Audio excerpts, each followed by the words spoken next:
Bleach Thousand Year Blood War episode number 16 blew my mind. Now, I'm sure you guys know why that is. It's because of the Ichigo scene at the end of the episode, which, fear not, I will get there. We're going to talk about it. We're going to Kabology break it down for you. But before we get to that point, we're going to talk about the episode as a whole. And so I'm here to give you my official review for Bleach Thousand Year Blood War episode number 16. So if you enjoy the content, which I know you do, be sure to like, comment, and subscribe. And who knows, you might find that you actually enjoy listening to the sound of my voice and enjoying the kabological genius that you guys see in front of you. So anyway, without wasting any further time, let's go into it. We're going to do this the same way we always do. I've broken up the episode into parts. We're going to go through each and every single part, talk about what they did, talk about why it's important, and go from there. So this episode in particular, I feel I've been able to divide it into about 11 parts. So let's start with part number 1. Chengdu, I'm gonna call him Chengdu, sue me. Chengdu is Chengdu makes his way to Toshiro's scene after being beaten by Bazz-B, and he has Matsumoto in tow. Now, based on what happened in the last episode, the idea here is that whoever stole the Shinigami's Bankai is the one who's supposed to deliver the finishing blow. And so Bazz-B elects to leave the battle, or rather, I guess, leave what's left of Toshiro for Chengdu to take care of. And so he utilizes and awakens Toshiro's Daigen and Hyuden Maru Bankai, and Toshiro is now in very deep trouble. At the same time, what the episode does is show us what's going on in all the different other places. For example, we get information on Tetsuzaimon, and he's having a clash with soldiers along with Momo, who can be seen facing off against certain soldiers with, I think one of them has his bow drawn, ready to fight her. We also see Isane, who is hiding in the shadows, well, not Quincy shadows, but she's hiding in the, like around the side of a building, trying to heal as many Shinigami as she can. So she's trying to help however she can, because again, Unohana isn't here anymore. She is the acting head of the entire Squad 4 right now because Unohana is dead. Meanwhile, Yumichika and Ikaku are running around the Serete along with Hisagi, and really the idea here specifically is that they don't really know where they're going. Because the Quincy's changed the landscape, they've also sort of jammed their senses, so they really have very little idea where to go, what to do, and what is the right way. So if you see them running around, because my first instinct was, you guys haven't found anyone to fight yet, you're just running around. Well, the reason they're running around is it's actually genuinely difficult to find where to go because it's an entirely new city. So that right there would be part 1 of the episode. So let's go on to part 2. In part 2, we discuss Kisuke and Mayuri's plan to recover the Bankai.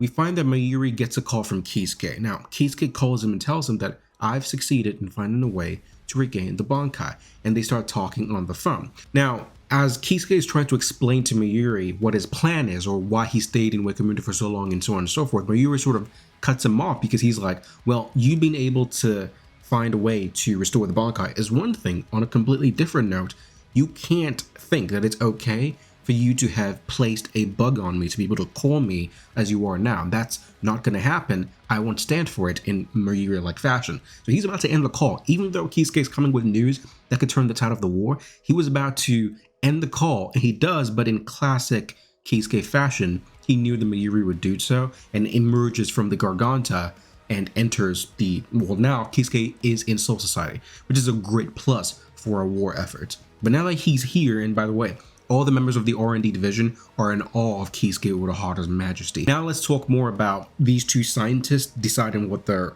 plan is. So Kisuke wants to use Mayuri's new lab. You know, the new lab he created that allows no shadows? He wants to use the lab. Mayuri begrudgingly allows him to do so.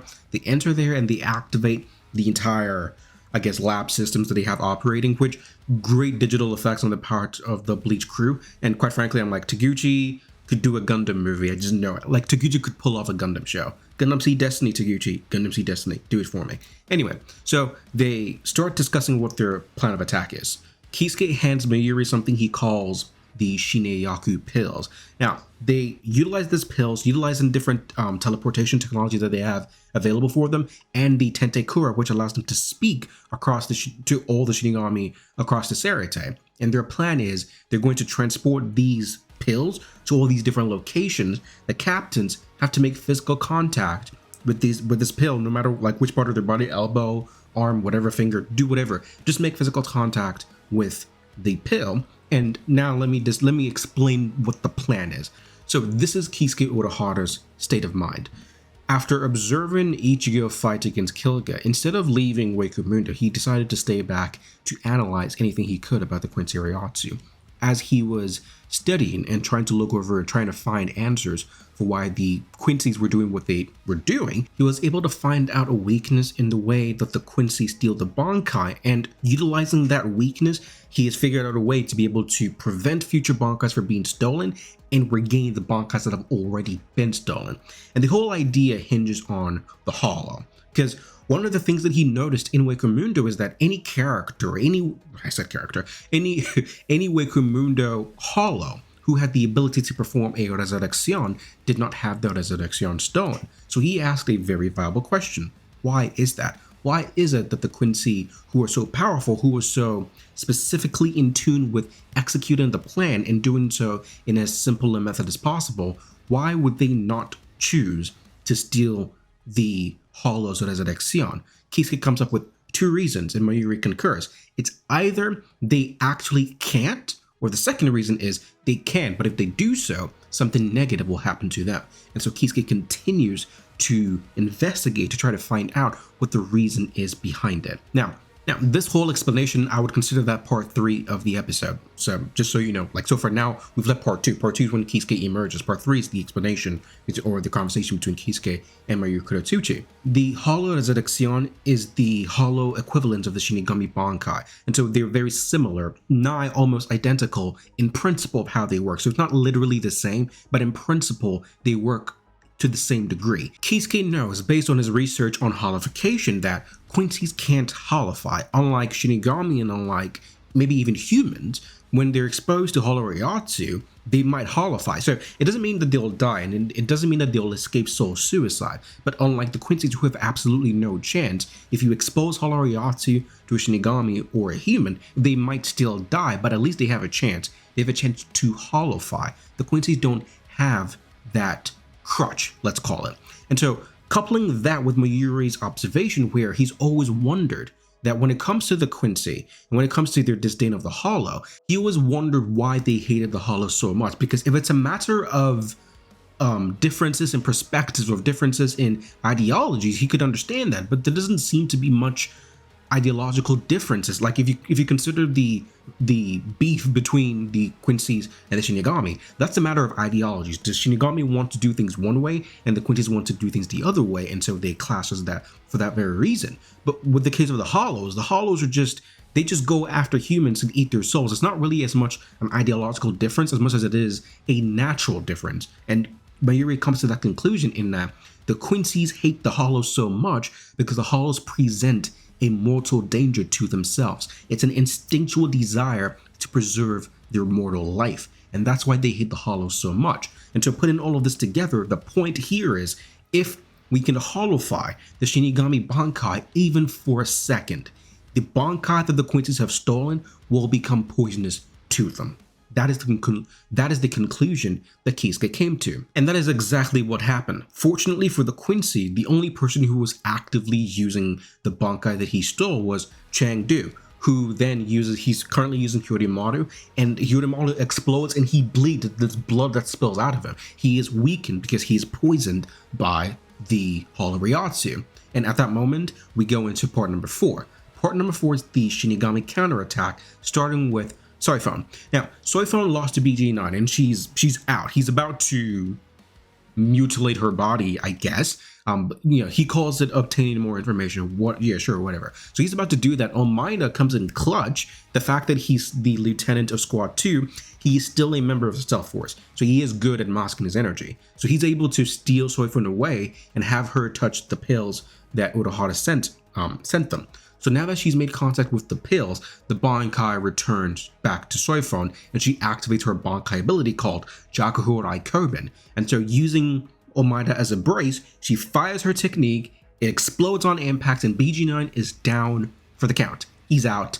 As far as I'm concerned, he's dead. In this whole sequence, I have to give a big shout out to the animator Evankoi, I'm not sure how you say it, but I don't give a great credit. He animated that explosion, and the explosion effects in of themselves was corrected by Satoshi Sakai, who's one of our main action effects directors. So it's great to see Sakai here. He also did some more stuff in reference with Bambietta. But this entire scene with Soi Fon, I thought, was great, because one of the things that has always, I don't want to say bothered me, because you guys know I'm a huge fan of Taguchi, but one of the few things that I've if you want me, if I had to nitpick something about Taguchi's work so far, it's that I feel that the explosions so far have been lackluster. And that if you really think about iconic explosions, the explosion in episode 1 of Bleach where Ichigo did that Getsuka Tensho we all loved, animated by Hiroyuki Yamashita, that was great. We loved that. It was awesome. We haven't gotten a lot of good explosions since then, but in this episode, this nuclear explosion, when you look at the photo of it, it looks like an actual nuke exploding up in the sky. And it's massive. If you compare the size of the explosion to the skyscrapers that were already there, it gives you a sense of scale as to how tall and how big and gigantic this explosion from Soi Fon's nuke is, showcasing how powerful Bankai is, and also to put it out there, it is going to be stronger than it is normally because it's holified. She just fired a holified Jakurai Kurban, so it should be more powerful, which it is. Moving on to part 5, we have the Shinigami counterattack, Toshiro. Now, Toshiro's aspect, or Toshiro's version of this counterattack here, is that part of the wings that broke off from Chengdu comes over to Toshiro, and now he has half a wing, and he's beginning to get his second wind or whatever. Now, Chengdu tries to attack Toshiro with the Bankai, but the Bankai deflected its own Bankai and it didn't attack. It was actually a very well animated scene. So he sort of attacks with an ice attack, let's say. It goes down this way, but then immediately diverges. It doesn't make contact with Toshiro, and Toshiro tells him, don't be stupid. A Bankai can't attack itself. So the two of them go back and forth. Very, very well animated scenes here between Chengdu and Toshiro. Eventually, Toshiro is able to regain all of his Bankai ability, and he talks to Hyorin Maru. I think it's the first time we've heard Hyorin Maru's voice, probably, where we see a figure of the dragon Hyorin Maru behind him, and Toshiro then attacks Chengdu and encloses him in a, well, I've forgotten what the shape would be, like a pentagram, not a pentagram, whatever shape it is. I've forgotten what we call it, but he encloses Chengdu in ice, and Toshiro falls down because he wants to go and help Matsumoto, but he's down for the count. And then we see a shadowy figure stand over Toshiro. As far as we're concerned, we manga readers, we know exactly who that is, but I won't spoil it just in case any anime watchers are watching this right now. So that right there is part 5, Toshiro defeating Chengdu. Really great stuff. Moving on to part 6. Part 6 is Shinji's Bankai. And the setup for this, Shinji finds himself faced with a ton of Soldat's opposition. So it's just him against a bunch of them. There's no allies in sight. It's just him. And he's happy about this because he can't use his Bankai when his allies are around. So now that it's just him is the perfect situation. Now, the scene in and of itself, let me talk about the scene in itself. I enjoyed this scene, specifically the setup. When you look at one of the photos of the Soldats drawing their bows, and the CGI composite and effects on, well, Bleach as a whole ever since it came back has been stunning. And you can just see all of them. You know, if you think about it, the ground is blue, the soldiers are wearing white, but their arrows are blue and the sky is red. The contrast is just divine. But in any case, Shinji ends up using his Bankai called, this name is a mouthful, it's called Sakashima Yokoshima Happo Fusagari. Okay? But he uses it, some sort of enclosement comes up from the ground beneath him, covers him, and then he emits a kind of mist. And the mist, once it makes I guess, contact with his enemies, causes them to attack each other. Now, I will point out, because we're trying to be objective here, the scene of itself is not particularly well animated. It's a bunch of, I guess, you could call it still frames or whatever. It's, shots of arrows going through heads and swords going through necks and whatever, with like a red backdrop showing the brutality. And then there's a still frame of seeing them attack each other with like really grueling sound design, which some people might have a problem with that. As someone who's not necessarily the biggest Shinji fan, I got no bone to pick, because it's like, I don't care. But for what it was, I enjoyed it. I actually preferred what they did with Shinji later on in the episode than at that point. But for what it's worth, seeing Shinji's Bankai, it was very evident that this is fan service. Take it, we're moving on. It was very evident that that's all they were doing. Like, we're going to give you this thing that we know you want. All right, cool, we're done, we're moving on. That's the vibe I got. In the Can't Fear Your Own World version of this, there's a lot more build up because it's a very important part of that story. Whereas here is like, okay, he used it, but he can't use it all the time. He can't literally, after using it right in front of these people, he can't go and just keep it on. He has to turn it off, which is exactly what he does. He turns it off right after he defeats everybody, and we move on to the next scene. So in part 7, Hisagi reunites with Ikkaku and Yumichika, and this is where they talk about how they're having trouble navigating the city because it's a different landscape, and there a certain type of, I don't know, Ryatsu thing is jamming their senses, so they're having trouble being able to find their way around or trust that the Ryatsu they sense is who they think it is because it's so jammed. Not to mention the fact that every shadow is basically a possibility that Ikusi could pop right out of it. So there's a lot of tension going on here. Now, as they're interacting, we are met with Mask the Masculine. Now, I believe, I'm not too sure how the manga did this, but I guess I'll have to look into the manga and see how different it is. Because with Shinji now, like because of what Shinji did, they've sort of had to rearrange a lot of things. So we'll see exactly how they're going to go at this. But from here on out, things are going to change. Like the sequences of events are going to start changing and plot points could change. Because as we'll see at the end of this episode, there's a huge revelation. There's a huge plot twist. And so we're heading into uncharted territory right now. By the time we hit core 3, I don't even want to talk about how different things are going to be. But okay, cool. Hisagi, Yumichika, and Ikkaku fight against Mask the Masculine, and we get our first instance of seeing James. Now, I'm a huge fan of Mask. I'm a huge pro wrestling fan. I love professional wrestling. I watch it every week. I watch AEW specifically. But anyway, so I enjoy what Kubo tries to do with Mask the Masculine. I have always enjoyed it. I will continue to enjoy it. So seeing Mask kind of put the beat down on these boys, I'm kind of here for it, low key. There's a few cool, well-animated scenes in here. You'll find them enjoying, but I know some people don't like Mask. I'm not one of them. I actually enjoy Mask's company, as far as I'm concerned. So, going on to part 8. Part 8 is centered around Bambietta. Now, Bambietta and the Bambis are sort of walking around the Sarate together through a group, and Bambietta notices that she's just lost access to Komamura's Bankai, and she just throws it away and blows some dude's head off in classic Bambietta fashion. But as she was doing that, she was talking to her, quote, Bambi friend, who sort of just disappear and she's left alone. Because she's left alone and because she's a very prideful, arrogant, crazy, hot-headed, but very, very hot female, she goes crazy and she starts blowing up the entire area. At one point in time, she unleashes one of the biggest explosions that you'll see in Thousand Year Blood War so far. It was intense, and I'm pretty sure Sakai probably had something to do with the effect over there as well. But she's intercepted by Komamura, who is dressed in a new garb. Now, last we saw Komamura, he went to speak to Inuyasha's father, the great dog demon. So he went over there and said, I need one of your teeth to make a fan called Tesaga. Okay, I'll stop. But he went to go talk to one of his elders, and the last we saw of them, he was asked to... the last we saw of them, they were just fighting and we cut away. So we don't know what happened there. We'll probably find out. But now that he's here, we learn that his initial plan was to go straight to Yuha to try to kill him, but had to change course because Bambietta was killing so many of the other Shinigami. But at that point, that ends part 8, and we go into part 9 having to do with Shinji and Bambietta, because Shinji comes in and he tells Komamura that he's got him. So Komamura leaves to continue in pursuit of Yuha in order to avenge Yamamoto. So now it's Shinji versus Bambietta. So now we get this matchup. Shinji uses his Shikai. And I think we can all say, or at least I will say, that this would be, to me, the best Shikai showing of Shinji Hirako. And I don't think that's even crazy to say, because he doesn't use it that much.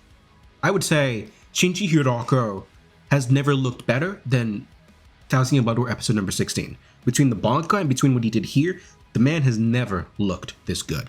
Because he enters his Shikai, and Shirasagisu does something extremely crazy. He creates and he composes this type of, the only way I can put it here is some type of R&B music. Now, I don't hate it. I don't actually like it. But it's definitely like jarring. You'll be like, wait, what? What's going on here? It's very...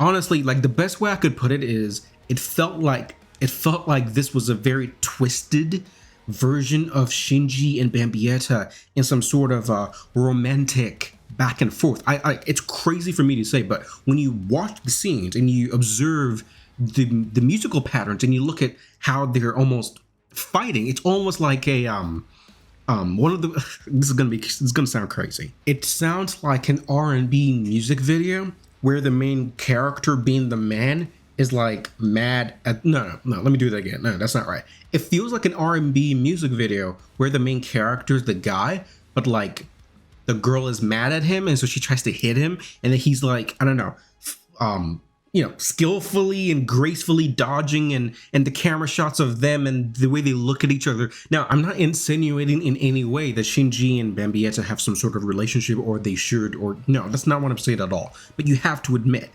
at least from my perspective, it seemed like it was some kind of R&B music video with the girl who's like mad at the guy trying to hit him, and he's just dodging with all this really, honestly, kind of sensual music going on. I'm like, okay, cool. this is Sankasu blew my mind. That's the only conclusion I can come to. He blew my mind, but whatever it was, I loved it. The art was so good. Shinji started talking backwards. I mean, I think that happened in the manga, but like Shinji started talking backwards, and the subtitles were also backward, and I couldn't even tell what they were saying. The shots, like the facial expressions of Bambietta, were on point. The art was just really, really good stuff all around for this scene. Shinji has never looked this good. And before I move on to the next part, I think I'm going to have to say that I've had Shinji Hirako in the Fraud Academy, in the Rebirth Fraud Academy, for a long time. The Fraud Academy is an academy that I create for certain anime characters who are portrayed to be great but do not live up to the expectations, hence we call them fraudulent. So they come into my correctional facility and we take care of them until the day they prove to me that they're no longer fraudulent. For a long time, people like Chad, people like Toshiro, up until this point, Toshiro is in my Fraud Academy. I think Toshiro is a great character, but I'm sorry, his work so far technically puts him in my Fraud Academy. He'll get out eventually because I know what happens in the manga, but as of right now, he wasn't in before, but now he kind of is. Ikaku Madarame is in my Fraud Academy. Tetsu Zaimon, you can just go through it. Kensei Muguruma, all these cats are in my Fraud Academy because you need to prove to me that you're actually doing something. If you don't, you're going to stay there. Shinji Hirako has been one of my longest participants in Rebirth Fraud Academy, and I'm very proud to say that as of right now, I can let him go. You have showed me with your Bankai, that's a good moment. I like that. And what you did versus Bambietta Bastardbind was good. Hopefully, let's just hope that he doesn't come back to Fraud Academy in the next episode by getting, well, we'll get there when we get there. But as of right now, Shinji Hirako, you are free from Fraud Academy. Go live your life. Enjoy it to the fullest. At the end of this part, which is part 10 of the episode, it ends with Bambietta's Volstandish. That's how they say it. Volstandish. Forstandish. Whatever. Alright, sue me. So she uses her Volstandish ability, and it's red instead of the blue that it was. I guess her bombs were blue before, but now her Volstandish ability is red, and we see all other Quincy's all around the entire city start to use theirs, with Yuha Baha seated in his throne room, looking over the entire landscape, seeing that it's happened, saying, the Soipers are going to regret getting their Bankai because the Quincy's are going to destroy them here and now. And it's a very powerful scene telling us that, well, the battle swings one way and swings the other way. Now it's swinging back into the side of the Quincy. What will the Shinigami do? I have no idea. We will have to find out. So now we go into the final part of this episode, which is Ichigo's Almighty? Ichigo's Almighty? Yeah, let's talk about it. This is probably the part that most people want to hear my opinion on. Don't worry, I will give you said opinion. Let us talk about it. Let me start by saying that this scene is extremely complicated, in my opinion. There are loads of storytelling elements all bunched up here, and I'm very excited to talk about it. So let's just start from the top. Ichigo is still on the Irazu Sando road, and he's still trying to get to the end of the pathway. Now, he's kind of made a lot of progress so far. He's not actually that far off from getting to the end with this shrine, and maybe I'm seeing this, but I swear that there is a scroll on top of the shrine, which I'm like, what's the angle here? I don't know yet. We'll have to see. However, as Ichigo is walking, the same things keep happening. There's a huge burden on his shoulders, like he can't keep walking forward, and he's having to strain. You can see scratches on his feet because he can't actually lift up his leg. He's sort of dragging it across the surface, and you can see that his feet has been taking damage after he's done it for who knows how long. By this point in time, it could be a different time zone for all we know. But one of the things that Ichigo starts to see is he starts to see these visions. Now, I've compiled the shot that we see into somewhat of a narrative, okay? So I'm going to read this narrative I've formed from it, and then we can break it down, all right? So basically, instead of just talking about each thing individually, look at it holistically. So what Ichigo saw here was, it's a man standing in a water with arrows around him. For a while, some people thought that it was like maybe like an insignia. These are literal arrows. The camera shot is just like right next to the arrows, so it looks bigger or whatever. But those are arrows. It's clearly arrows. So it's a man standing in water with arrows around him. Said arrows glow bright white for some reason, and he's holding some kind of metallic armament, like a big chain link. I want to call it like a linchpin, like a physical metallic looking linchpin, which will make sense in just a second. So he's holding this metallic linchpin, and he's standing in the center of this water, or the ocean body of water, whatever. So he's standing in there, and there's a sort of a whirlpool-like effect around where he's standing. And the way that it looks to me, it feels as though this metallic linchpin he's holding it, and it's dipping into the water, so it's in front of him like this. And it's causing this weird stirring whirlpool effect around him. Now, that's one. There are three other of these whirlpool-like effects at different spots around him. And it seems to me that there are also these metallic linchpins in those specific areas, except that he's not holding those. He's only holding the one that's in the center.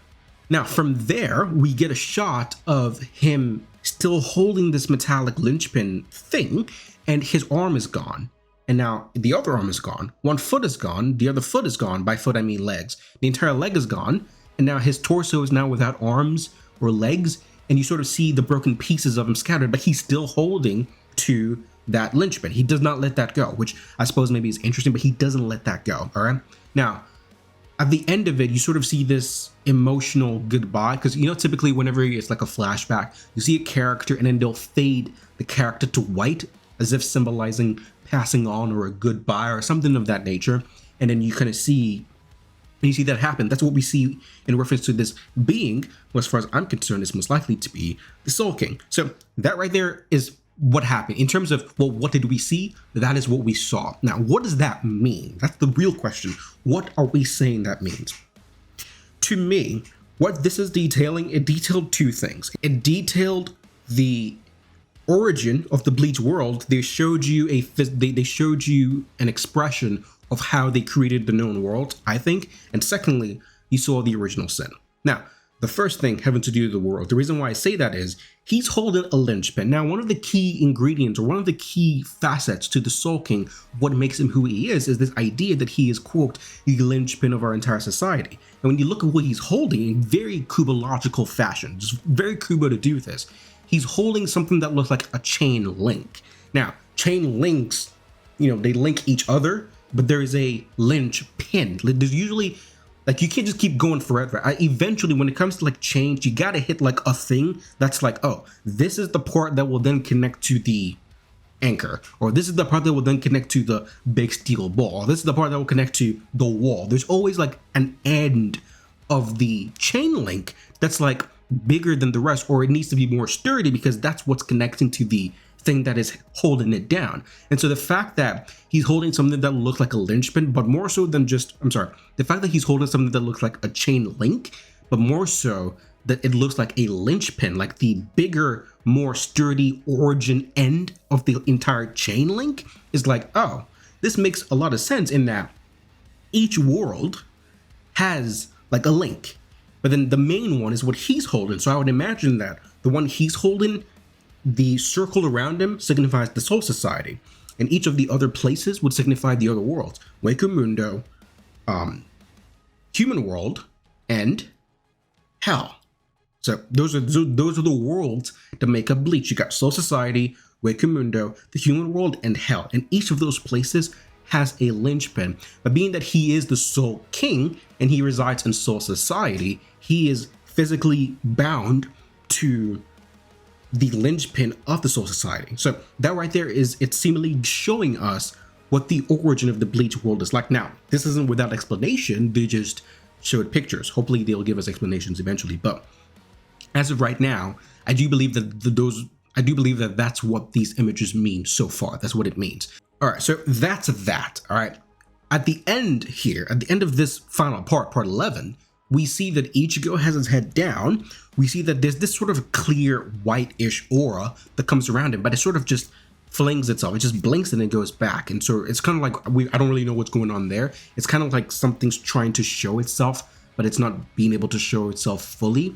Eventually, you can see that Ichigo's head is down and he raises it up, and you see that Ichigo has multiple pupils in his eye. Now, if you're a Bleach fan who's read the manga, you know that these multiple pupils all speak to one point: the Almighty.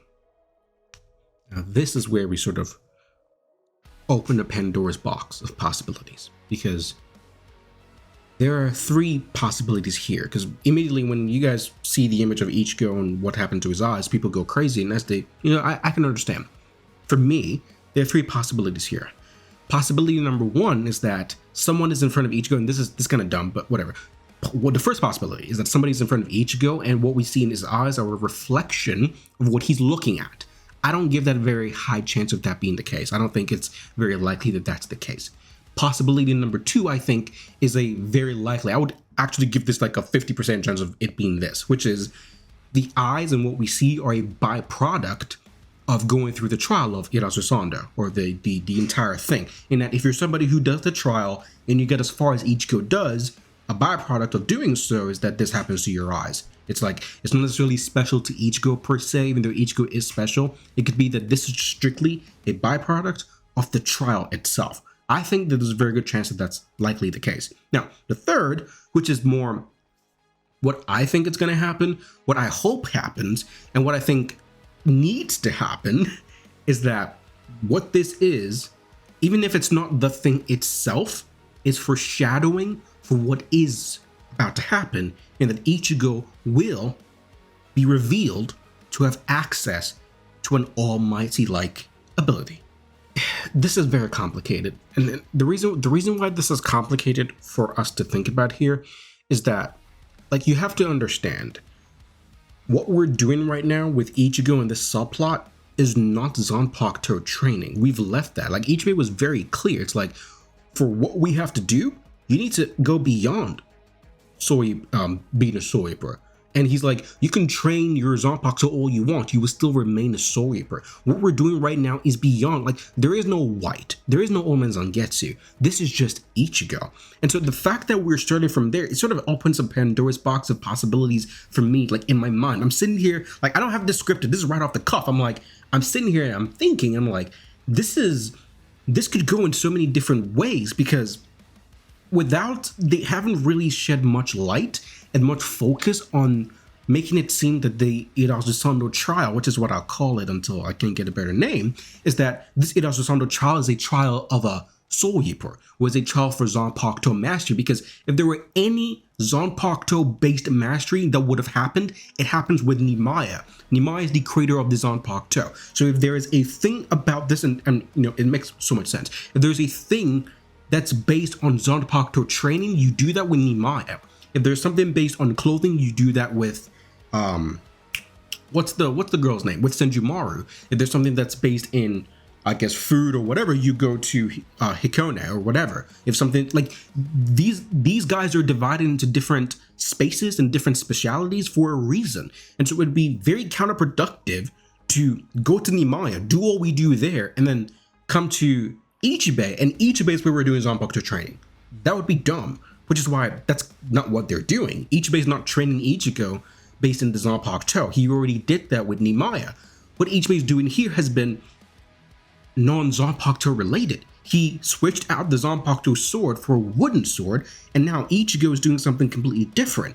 And so, to me, thinking about this here, it's like, I know I made that video, and I'm very happy about that video, because there's a lot of truth in that, and clearly, and I'm not trying to say that other people didn't think it. Maybe you did, maybe you didn't. I don't know. But I do believe that the way I was perceiving it, the perspective I came from, was unique. I'll fight you on that. I do think it was unique.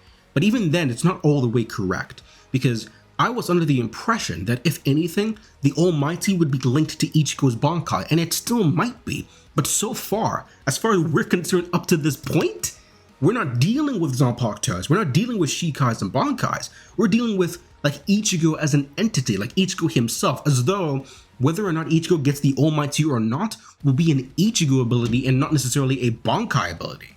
Like, do you understand what I'm trying to say here? It's like, we're not training, like the Bankai is a Soi Reaper ability. That's not what we're doing.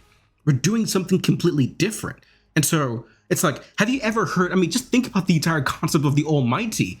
It's in his eyes. That's like non-Zanpakuto related. That's like, you Ichigo, who you are, here is the Almighty. Do you understand what I'm trying to say here? Hopefully you guys understand what I'm trying to say here. So I find it very fascinating where we can go with this. And I'm intrigued. I'm very intrigued as to what we can do with this. So let me digress for a little bit, because I think I got a little crazy over there. So let me pull this back. I think that, like I said before, it's unlikely that this is like a reflection of somebody he's looking at. I don't think it's likely. It'd be kind of dumb. Like, what are you all eyeballs? Which is why that's what I'm seeing, or are you like literally in my face that is reflecting in my face? Like that'd be weird. I think option 2 and 3 are most likely. It's either this is a byproduct of doing the trial, or Ichigo, it's foreshadowing of what Ichigo's ability could be, or that Ichigo has access to an Almighty-like ability. I think those are the 2 most likely scenarios, and I want it to be the third, having to do with Ichigo and the Almighty, having access to the Almighty. Now, on that subject, let's talk about that for a little bit, because I know a lot of you would be having questions like, this doesn't make any sense. Well, you have to humor me here, because you could call, if you want to consider this to be like bad writing on Kuba's part, I'm 100% with you. I feel you. I get it fully. Like, believe me, I get it. However, just engage with what it is. When you look at the entire mythos of Bleach, the concept of the Almighty, which is the strongest ability in the known Bleach universe as far as we're concerned, this concept of the Almighty has happened to 2 different people throughout Bleach history. It happened to the Soul King, whatever his name is, and it happened to Yuha Baha. Now, one of the smartest, I guess the smart thing to do here is, if it's happened to these 2 people, you ask the question, well, why you and how did you get it? Very simple, straightforward question, right? Why you? How did you get it? Well, those 2 questions are very hard to answer, because in one case, why you could say that the reason why that's the case has to do with characters who embody, you think about Yuha as the first Quincy. For all we know, Yuha has access to, and this is theory, please don't misunderstand, this is theory, in that because Yuha was a baby who was touched by so many different people, maybe it's possible that it's not only humans who touched him, maybe humans, because he's a Quincy, which means he's human at the same time. For all we know, it's like, did a Hollow touch him? Did a Shinigami touch him? Does he have traces of energy? Because one of the things that Haswell talks about, which he will talk about in the future, is that the whole thing with Yuha trying to continue to wage war and everything has to do with Yuha will eventually absorb elements of everybody who's participating in this battle, Shinigami or otherwise, which tells me that it's possible that Yuha is able to absorb parts of his soul back if a Hollow or a Soi Reaper touched him. Maybe they did, maybe they didn't, I don't know. It's like ancient history. But my point here is, the one thing you can say about Almighty-like characteristics is that they're also eligible to be Soul King's candidates. That's the only commonality you will find across these 2 examples. They were beings of supreme power, yeah, sure. They were predominantly one race, yeah, sure. Point is, they were Soul King's candidate. The Soul King's the Soul King, so he's a candidate. Yuha is Yuha, but he's also a Soul King's candidate. And so Ichigo in this case is also a Soul King's candidate. And so for me, thinking about it, trying to answer the question, first of all, why you? I would say the why you would be answered by, well, you have to be someone who is eligible to be a Soul King's candidate. We cool? Sure. Now the second question, which would be, how did you get it? Now this part, this part is where it's like, I don't know. How do people get the Almighty? I don't know. My theory, based on what I've read, is that the Almighty is not an ability that is earned. The Almighty is an ability that is given to certain people who are worthy of receiving it. Now what that means here is, I don't think, if you look at Bleach lore as it's told, the Soul King, who's the first person we know to have the Almighty, didn't get it from somewhere. He didn't earn it. When he showed up, he already had it. Where he got it from, I have no idea. And quite frankly, I don't know that it necessarily matters because of the point I'm going to get to. It would seem that the Almighty doesn't, you don't earn the right, well, I don't want to say you don't earn. You can't train to get the Almighty. You either have it or you don't. Or rather, I guess, you either have the potential to have it or you don't have the potential to have it. And so the Soul King appeared, he already had it. Yuha was born and he already had the ability to until he ultimately awakened his ability to. And so in Ichigo's case, I think that the best way for me to understand what happened is that the Almighty functions very similarly to like the Avatar cycle. Now, I know that's crazy, but humor me. What I mean by that here is, it's sort of as you read Bleach history, you're just like, how does Rebirth get access to this Bleach history? I have no idea. But when you read Bleach history, you learn that a very important subplot that Kubo establishes about the Bleach world is this concept of progress and regress. And when I made the video, I talked about it. And what progress and regress means in this context is the world of Bleach seems to have a motive. And its motive is very simple. Whether it's good or bad, we don't want things to be the same. It hates stagnation. That's the one thing it will not abide by, things being the same. And Ichigo talks as to how it's almost like when something happens to draw the world one way and swing the pendulum one way, the world sort of initiates a thing that happens to swing it the other way. The hollows are killing the humans, Soul King appears, kills all the hollows, and now what swings the other way is that they then kill the Soul King, divide up his body, it's like for every action there's a reaction, and the world of Bleach always wants there to be dynamism. As long as things are not the same, the world of Bleach seems to be fine. And my understanding here is that as the generations go by, certain individuals who qualify to be Soul King's candidates are then bestowed said power of the Almighty to trigger this back and forth sequence. I don't know if you're following me here. The world seems to have, this is the point I'm trying to get to. The world of Bleach seems to have a will of its own, selecting these people who were eligible by their Soul King's candidacy. And first it was first it was the Soul King, who you could say was Shinigami, sure. And then it was Yuha, you could say was Quincy. Now it's Ichigo, who you could say it's human. In theory, if anyone else had the right to get the Almighty, they would presumably be hollow. Like the Avatar cycle. Wind, earth, water, fire. That's not the cycle, I'm just saying. It cycles through. Soul King Shinigami, Yuha Quincy, Ichigo human, and then we go to hollow, or maybe as far as hell is concerned, it's like maybe hell wants to turn, maybe hell wants to get in there somehow. Anyway, I digress. So anyway, so the whole thing is crazy. This entire subplot of Ichigo and what he's doing, it's nuts. I think that I would much rather not overthink this, because I don't know, some people are overthinking it. I think it's like Ichigo has the Almighty eyes. Maybe he's foreshadowing that Ichigo might have the Almighty. Maybe it is that simple. I don't know. But I digress. My voice is killing me. I've been talking for too long. So if you enjoyed this video, please, please, please do hit subscribe. Please do share. Please do hit the like button. Please go down in the comments. Help your boy generate more attention onto the channel so we can build and go places. This is your boy Rebirth. I'm signing out until the next video. If you want my reaction, look in the description below for my Patreon account, and I will see you in the next Rebirth video. This is your boy, signing out. Peace. Wait. My rating for the episode is 9.5 out of 10. I forgot. I got distracted. 9.5 out of 10 is my rating. I'll see you guys in the next review, video, analysis, whatever, of Bleach. Get out of here. I'm going to talk to you later. Peace out.